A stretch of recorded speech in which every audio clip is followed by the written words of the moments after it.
Et si je vous disais que cette vidéo est une alchimie qui se produit en ce moment même, sous vos yeux, non, ce n'est pas simplement un autre contenu sur Internet. Et si vous avez cliqué, si vous êtes ici, c'est parce que quelque chose en vous a demandé cela. Il a demandé de la monnaie. Il a demandé la vérité. En alchimie spirituelle, rien n'arrive par hasard. Le hasard n'est qu'une loi méconnue. Tout suit un principe. Tout est mental. Tout vibre. Votre pensée en était la cause. Cette vidéo est l'effet. Vous le ressentez parce que même si votre esprit le remet en question, au fond de vous, vous savez que ce n'est pas une coïncidence. Le Kybalion, cette œuvre voilée gardée depuis des siècles parmi les initiés, n'est pas révélée à tous. Elle n'apparaît qu'à ceux qui sont prêts à briser le voile de l'illusion et à commencer à transformer leur réalité de l'intérieur. Être ici, maintenant, est votre signe. Et peu importe que vous compreniez tout ou que vous vous sentiez encore perdu. La vérité est que vous n'avez pas besoin de plus d'informations. Tu dois te souvenir. Et ce qui sera dit ici vous aidera à faire exactement cela. Car, à la fin de cette vidéo, je vous montrerai comment utiliser les 7 principes du Kybalion pour changer complètement votre réalité de manière pratique, directe et définitive. Mais d'abord, vous devez entendre ce que seuls ceux qui sont prêts peuvent entendre. Si vous sentez que ces mots parlent directement à votre âme en ce moment, alors faites quelque chose pour moi, comme ça maintenant. Ce n'est pas n'importe quoi, c'est un signe, une affirmation silencieuse entre nous. Je le comprendrai. Je saurai que vous aussi, vous sentez que cette connaissance n'est pas venue par hasard. Et surtout, votre like aidera cette vérité à atteindre ceux qui sont prêts à l'entendre. Merci. Bien avant la science moderne, avant même que les religions ne soient structurées telles que nous les connaissons aujourd'hui, un nom circulait parmi les prêtres, les philosophes et les initiés, Hermès Trismégiste. 3 fois plus grand, 3 fois maître, 3 fois initié aux mystères les plus profonds de la création. Il est le point de rencontre de 2 cultures antiques. En Égypte, il était Thoth, dieu de la sagesse, de l'écriture et du temps. En Grèce, il devient Hermès, le messager entre les mondes, patron de la connaissance occulte et de la communication divine. La fusion de ces 2 figures a donné naissance à un archétype si puissant que son influence a traversé les siècles, caché parmi les symboles, les chiffres et les mots codés. Hermès était considéré comme le fondateur de la première école de mystère en Égypte, un temple où la connaissance n'était pas directement transmise, mais expérimentée par ceux qui étaient prêts à la recevoir. Ces enseignements étaient si secrets, si scellés, qu'ils ont donné naissance aux termes que nous utilisons encore aujourd'hui. Connaissance hermétique, une sagesse fermée, inaccessible au regard superficiel, réservée uniquement aux initiés, comme une crypte spirituelle qui garde les lois qui régissent l'invisible. On lui a attribué environ 35 œuvres, dont beaucoup ont été perdues dans les incendies qui ont détruit la bibliothèque d'Alexandrie. Mais une petite partie a survécu, et c'est cette étincelle qui a allumé la flamme d'une œuvre qui traverserait les siècles, le Kybalion. Écrit en 1908 par des auteurs qui ont choisi de rester anonymes, signant seulement les 3 initiés, le Kybalion n'est pas un livre ordinaire. Il s'agit d'un traité, d'un recueil codé qui synthétise toute l'essence de l'hermétisme originel. Bien qu'il puisse paraître récent, ses fondements sont anciens. La langue s'est peut-être adaptée au monde moderne, mais le contenu vibre de la même énergie que les hiéroglyphes gravés dans les pierres du temple de Thoth. Cette tradition orale et vibratoire n'a jamais été destinée à devenir populaire. C'est pourquoi peu de gens en ont entendu parler, et encore moins l'ont compris. Tout est esprit, l'univers comme pensée vivante.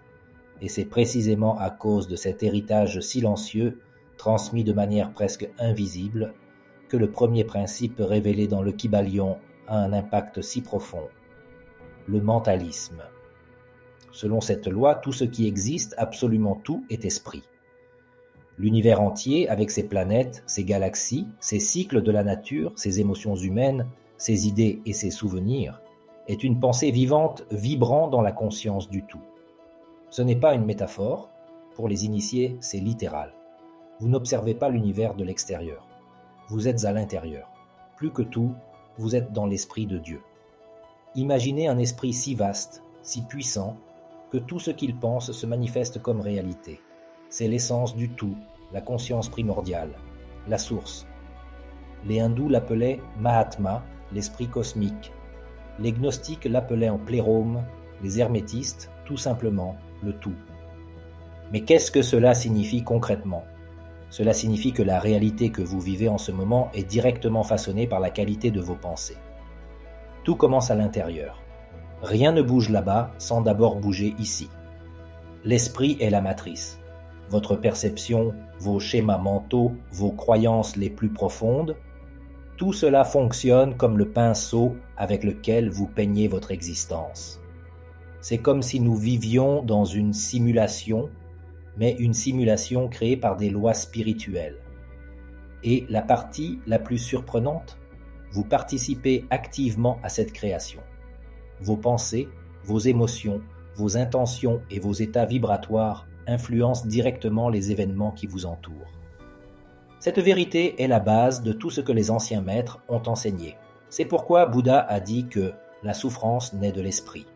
Pourquoi Jésus a dit que la foi peut déplacer des montagnes et pourquoi Hermès a révélé que tout est mental. La physique quantique moderne commence à s'aligner sur cette idée. Le célèbre effet observateur, qui montre comment le comportement des particules change en fonction de la présence d'une conscience observatrice, n'est qu'un des nombreux indices montrant que l'esprit influence la matière. Alors, si l'univers est esprit et que vous êtes une étincelle de cet esprit suprême, qu'est-ce qui vous empêche de façonner consciemment votre vie ? Et quand vous commencez à comprendre que tout est esprit, que la réalité est façonnée de l'intérieur vers l'extérieur, une question se pose. Alors pourquoi les choses semblent-elles se produire de manière si aléatoire ? Pourquoi certaines personnes souffrent-elles autant tandis que d'autres traversent la vie avec une apparente facilité ? La réponse réside dans ce que le Kybalion révèle sans équivoque. Tout se passe selon une loi. Le cas réel n'existe pas. Ce que nous appelons chance, coïncidence ou destin n'est en fait qu'une loi spirituelle que nous n'avons pas encore reconnue. L'univers n'est pas un chaos aléatoire, c'est une symphonie parfaite, régie par 7 lois universelles. Et ces lois n'ont pas besoin de votre foi pour fonctionner, tout comme la gravité ne cesse de fonctionner que si vous y croyez. Les lois hermétiques agissent constamment sur votre vie, même si vous n'en avez pas conscience. L'une des plus importantes est la loi de cause à effet. Tout ce que vous vivez aujourd'hui est une conséquence directe de causes mises en mouvement dans le passé. Pas seulement des actions, mais des pensées, des émotions et des vibrations que vous avez maintenues au fil du temps. C'est le karma. C'est de la physique subtile, c'est l'hermétisme dans sa forme la plus pure.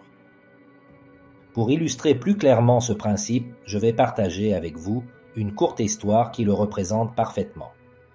Dans un village entouré de montagnes, vivait un vieux jardinier connu pour son calme et sa sagesse.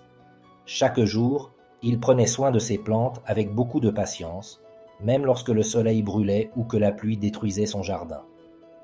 Un jeune homme du village, frustré par ses échecs, demanda au vieil homme pourquoi sa vie était si difficile, alors que le vieil homme semblait vivre en paix.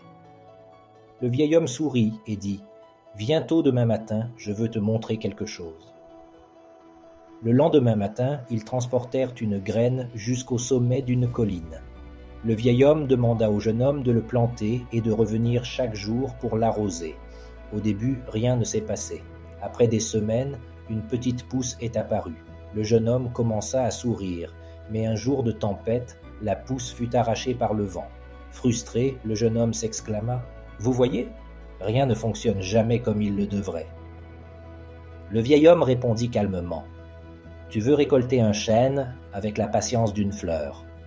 Ce n'était qu'une cause parmi des millions. Votre vie est la somme de toutes les graines que vous avez plantées, que vous en ayez conscience ou non. Certains poussent rapidement, d'autres mettent des années à pousser. Certains que vous avez oublié d'avoir enterrés. Mais aucune semence n'échappe à la loi. Cette histoire simple capture le cœur de la loi de cause à effet. Vous n'êtes pas à la merci de forces invisibles qui jouent avec votre vie. Vous ressentez les effets de cause que vous avez déjà déclenchés ou acceptés inconsciemment. Tout ce que vous vibrez, pensez, ressentez, désirez, rejetez, tout cela vous revient sous forme d'expérience, rythme et retour. Le chemin n'est pas linéaire. Et c'est précisément lorsque nous comprenons que tout ce que nous vivons est le résultat de causes déclenchées par nous que nous commençons à voir la logique derrière les hauts et les bas de notre chemin. Mais même avec cette compréhension, il y a des moments où tout semble s'effondrer. Faites un pas en avant et vous aurez l'impression de faire 2 pas en arrière. Le sentiment de régression peut être frustrant. Cependant, cela aussi a été régi par l'une des 7 lois, la loi du rythme. Cette loi nous enseigne que tout dans la vie bouge comme un pendule. Tout coule, tout a son flux et son reflux. Émotions, énergie, relations, finances, santé, spiritualité. Il y a une oscillation constante, parfois subtile, parfois intense, mais qui ne s'arrête jamais. Rien ne monte ni ne descend éternellement. Tout comme la mer a ses marées, comme le jour se transforme en nuit, comme l'hiver précède le printemps, votre vie aussi traverse des cycles inévitables. Ces cycles ne signifient pas l'échec, ils font partie de la mécanique sacrée de l'univers. Le marché financier lui-même, par exemple, est une expression pratique de cette loi. Les analystes expérimentés savent que la croissance continue est une illusion. Il y aura toujours des moments de correction. Le secret est de ne pas paniquer dans les vallées et de ne pas se laisser tromper par les sommets. C'est le rythme. Et voici une clé encore plus profonde. Platon disait que l'âme évolue en spirale. Cela signifie que même si vous avez l'impression de revenir au même point, vous n'êtes pas dans la même position qu'avant. Vous revisitez ce point à partir d'un nouveau niveau de conscience. C'est comme gravir une montagne en spirale. On passe par les mêmes coins, les mêmes paysages, mais à chaque fois d'une hauteur plus grande. Ce qui vous touchait autrefois profondément ne vous touche plus guère maintenant. Ce qui semblait autrefois être la fin n'est désormais qu'une partie du voyage. La régression est donc une illusion. C'est juste la courbe de la spirale de votre propre transformation. Remarquez comment cela change tout. Lorsque vous acceptez le rythme, vous arrêtez de lutter contre les cycles. Commencez à utiliser les phases d'introversion pour vous immerger et les phases d'expansion pour vous manifester en toute conscience. Le secret n'est pas d'éviter le mouvement, mais d'apprendre à danser avec lui. Et si le rythme nous montre que tout oscille, la polarité révèle que tout a aussi 2 faces d'une même essence. La vie n'est pas faite d'opposés absolus, mais de variations de fréquences au sein d'une même ligne vibratoire. Ce que nous appelons froid et chaud, par exemple, ne sont pas des substances différentes, mais simplement des intensités différentes du même phénomène, la température.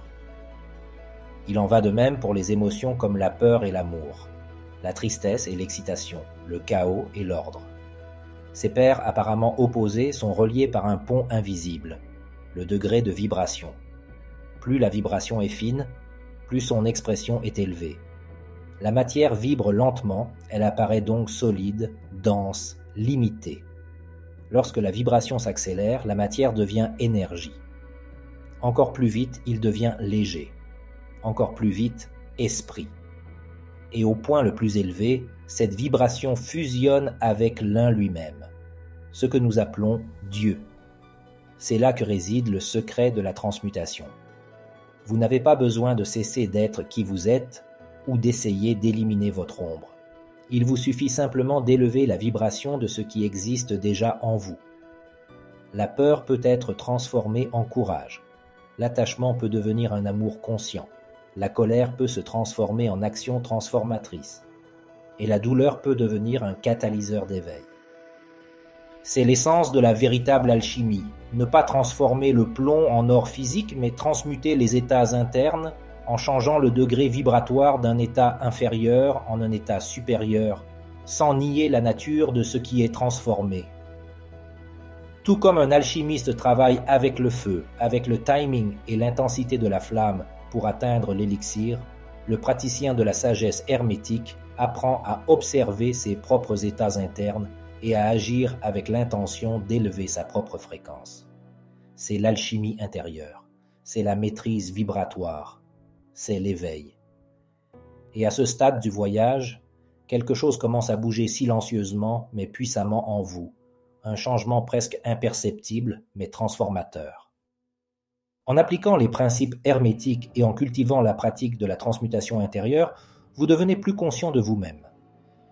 Et avec cette nouvelle prise de conscience, vous réalisez que ce que vous appeliez autrefois votre but de vie n'était peut-être qu'une invitation, une balle lancée en avant par votre âme, non pas comme une destination finale, mais comme un outil que l'univers utilisait pour vous déplacer. Combien de fois avez-vous poursuivi quelque chose de toutes vos forces, croyant que c'était le summum de votre mission, pour finalement réaliser, une fois atteint, que cela n'avait plus de sens? Cela arrive à tous ceux qui empruntent ce chemin, et ce n'est pas une erreur. Hermès Trismégiste a dit « Le chemin révèle le chercheur ». Cela signifie que vous n'avez pas besoin de tout savoir avant de commencer. Le voile se lève à mesure que vous marchez. Vous vous trouvez à travers la recherche. Chaque désir, chaque objectif, chaque rêve qui palpitait autrefois en vous était le reflet exact de votre conscience à ce moment-là. Et lorsque votre conscience change, vos désirs changent également. C'est pourquoi tant de rêves meurent avant de se réaliser. Non pas parce que vous avez échoué, mais parce que vous avez changé. La version de vous qui voulait cette chose n'est plus aux commandes. Elle a été remplacée par une nouvelle identité, plus consciente, plus connectée, plus raffinée. Et ce n'est pas un échec, c'est une évolution. Le but, contrairement à ce qui est souvent enseigné, n'est pas quelque chose de fixe, d'immuable, de gravé dans la pierre. Il est vivant. Respire avec toi. Il bouge à mesure que vous vous transformez. Imaginez-vous dans un champ ouvert en train de lancer des balles devant vous. Vous courez vers l'une d'elles, vous vous efforcez de l'atteindre, vous plongez la tête la première. Mais en chemin, une autre boule apparaît, peut-être plus brillante, peut-être plus légère, peut-être plus stimulante, et c'est naturel de vouloir y parvenir. La balle précédente n'a pas été vaine, elle a rempli son rôle, vous sortir de l'inertie, vous pousser au niveau supérieur. Chacune de ces boules est une étape sacrée. C'est eux qui ont façonné ce que vous devenez. C'est eux qui vous ont appris à faire confiance au mouvement, à vous ouvrir à la nouveauté, à élargir votre perception de ce qui est possible.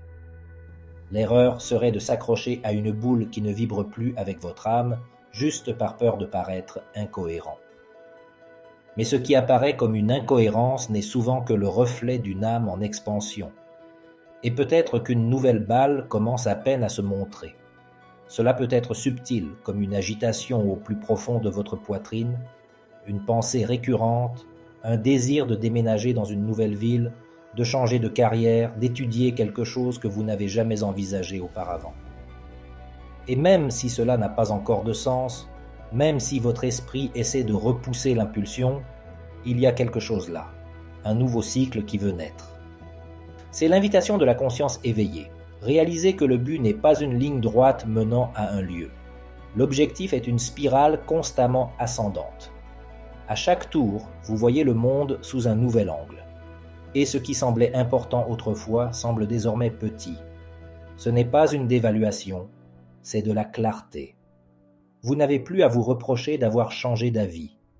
Vous n'avez plus à avoir honte d'abandonner un vieux rêve. Chaque balle que vous avez poursuivie était nécessaire. Chaque chemin, chaque détour, chaque erreur apparente était en réalité la bonne étape suivante, parce que le but n'est pas là dans un trophée à gagner, c'est à l'intérieur de toi. Et cela se révèle à chaque étape, à chaque « oui » que vous donnez à votre processus. Et tant que vous continuerez à lancer ces balles, tant que vous vous permettrez de bouger avec curiosité et présence, le chemin ne cessera jamais de se révéler. Parce que le but n'est pas d'arriver à destination, il s'agit de continuer. Et tant qu'il y aura du mouvement, il y aura du sens. Toutes les lois sont une, le code source de l'univers. Et à mesure que de nouvelles boules apparaissent et que votre chemin devient plus clair, vous commencez à réaliser que rien de tout cela n'est aléatoire. Il existe un code qui lie la réalité, un modèle invisible qui entrelace silencieusement tout, comme un fil spirituel qui relie toutes les expériences que vous avez vécues jusqu'à présent. Ce fil est composé des 7 lois hermétiques. Et plus vous les comprenez, plus vous voyez qu'en fin de compte, ils sont tous des expressions différentes de la même sagesse. C'est pourquoi, lorsque vous essayez de comprendre une loi de manière isolée, vous vous retrouvez rapidement à toucher aux autres. Parler de rythme revient inévitablement à parler de polarité. Comprendre la cause et l'effet est impossible sans reconnaître le mentalisme. C'est comme essayer de séparer les fils d'une tapisserie sans démêler le motif dans son intégralité. Chaque loi est un aspect du tout. Chacun révèle une facette du fonctionnement de l'esprit universel. 1. Le mentalisme est la structure qui maintient tout ensemble. Il affirme que tout est esprit, que tout commence par la pensée, par la conscience créatrice. C'est le point de départ de tout. 2. La correspondance agit comme un pont entre les mondes. Ce qui est en haut est comme ce qui est en bas. Ce qui est dedans est comme ce qui est dehors. Elle nous permet de lire les signes du monde extérieur comme des reflets de notre univers intérieur. 3. La vibration nous montre que rien n'est au repos. Tout pulse, tout bouge, tout vibre à un certain niveau. Cette loi révèle le flux dynamique de la création. 4. La polarité montre que tout a 2 côtés, 2 extrêmes de la même chose. Chaud et froid, amour et peur, lumière et ombre. Cette loi nous apprend à transmuter en passant consciemment d'un pôle à l'autre. 5. La loi du rythme montre que tout évolue par cycle. L'univers respire, les marées montent et descendent, la vie palpite avec des hauts et des bas.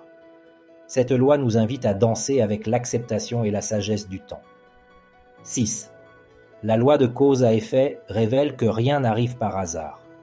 Chaque action génère une réaction, chaque choix plante une graine.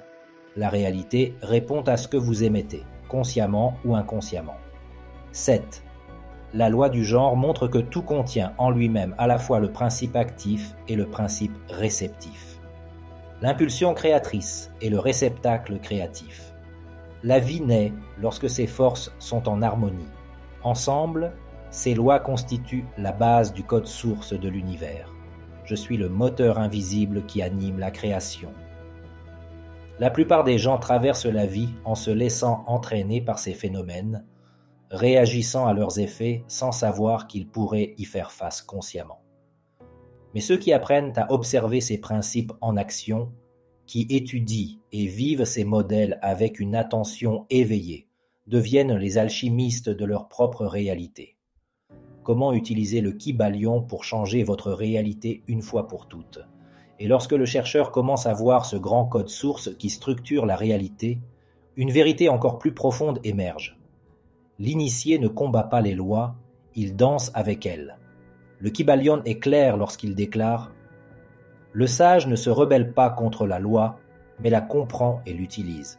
L'homme ordinaire est emporté par elle, comme une bûche flottant sur le courant. » L'initié, quant à lui, nage avec lui et ce faisant, le surmonte. Imaginez 2 nageurs dans une rivière au fort courant. Le premier, ignorant les marées, lutte contre la force de l'eau, tentant d'avancer par la force brute. Rapidement, il est épuisé et entraîné en arrière. Le second, au contraire, connaît les courants, les courbes, le rythme des eaux. Il ne les combat pas, il les observe, les comprend et adapte son corps pour glisser avec aisance. Il semble voler sur l'eau. C'est la différence entre ceux qui vivent dans l'ignorance et ceux qui sont éveillés aux lois. Le premier vit en conflit, essayant de changer le monde extérieur sans comprendre le monde intérieur. Le second modifie sa fréquence et observe le monde se transformer autour de lui. Lorsque vous comprenez le mentalisme, commencez à observer vos pensées. Lorsque vous comprenez la correspondance, vous commencez à voir comment les modèles extérieurs reflètent ce qui est à l'intérieur.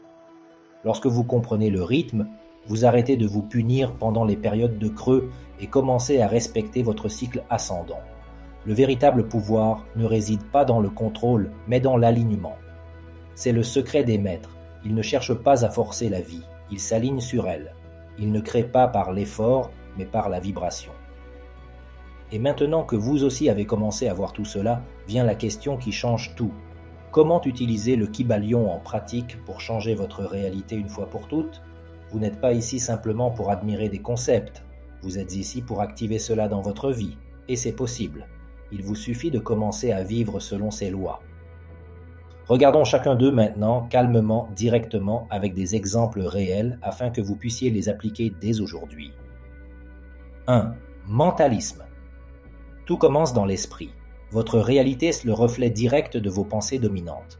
Si vous pensez à la pénurie, vous ressentez le manque. Si vous vibrez la peur, vous attirez des expériences qui l'alimentent. Que faire? Observez votre dialogue intérieur.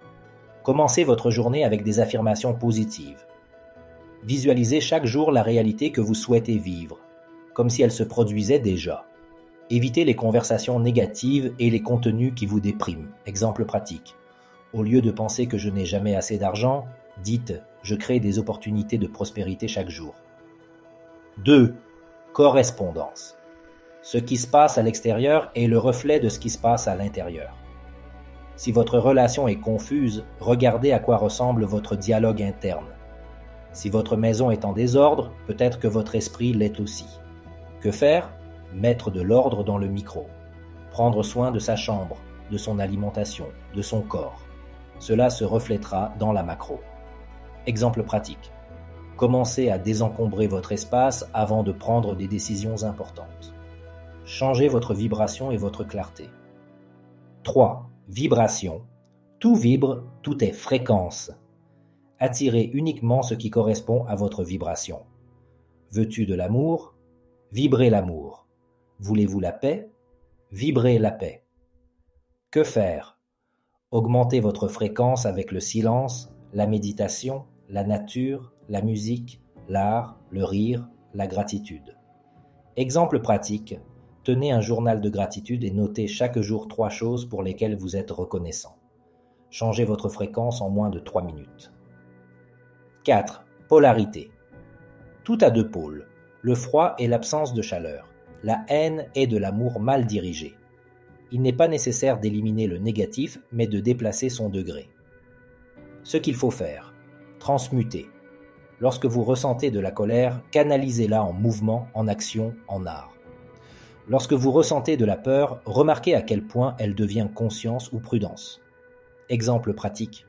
Au lieu de fuir la tristesse, utilisez-la comme carburant pour rechercher quelque chose de plus significatif. 5. Rythme. Tout a des hauts et des bas. Personne ne vibre haut tout le temps et ce n'est pas grave. Accepter ces cycles, c'est s'aligner avec la nature. Que faire? Apprendre à se reposer dans les vallées et à agir pendant les pics. Évitez de prendre des décisions importantes pendant les périodes difficiles. Exemple pratique. Lors d'une journée de faible énergie, autorisez-vous à ralentir sans culpabilité. C'est de la sagesse rythmique. 6. Cause et effet. Rien n'arrive par hasard. Chaque action crée une conséquence. Ce que vous vivez aujourd'hui est le résultat de graines plantées plus tôt. Ce qu'il faut faire. Plantez différemment maintenant. Changez vos habitudes, vos pensées, vos postures. Exemple pratique. Si vous êtes constamment stressé, surveillez vos cycles de sommeil, d'alimentation et de repos. Petite cause, grands effets. 7. Genre. Tout contient à la fois des principes masculins et féminins. Le masculin est l'action, le féminin est l'intuition. Équilibrer ces forces en vous est essentiel pour créer une réalité stable. Que faire? Agir quand il est temps d'agir. Reculer quand il est temps de ressentir. Accorder autant d'importance à l'intuition qu'à la planification. Exemple pratique. Avant de prendre une décision importante, écoutez d'abord votre intuition, puis appliquez-la avec clarté et concentration. Vous n'êtes pas obligé de tout faire parfaitement. Il suffit d'aligner son être sur la loi. Lorsque vous changez intérieurement, l'univers réagit. Il l'a toujours fait. Mais maintenant, vous commencez à le ressentir. Si cette vidéo a suscité quelque chose en vous, alors laissez une trace de votre passage. Un like, un commentaire avec votre expérience. Et surtout, abonnez-vous à la chaîne. Ce n'est pas seulement un geste, c'est une alliance. Chacune de vos actions ici est une onde qui amplifie cette vérité. Merci de faire partie de cette communauté. N'oubliez pas, l'éveil est un voyage que nous entreprenons ensemble. À bientôt sur Éveil spirituel.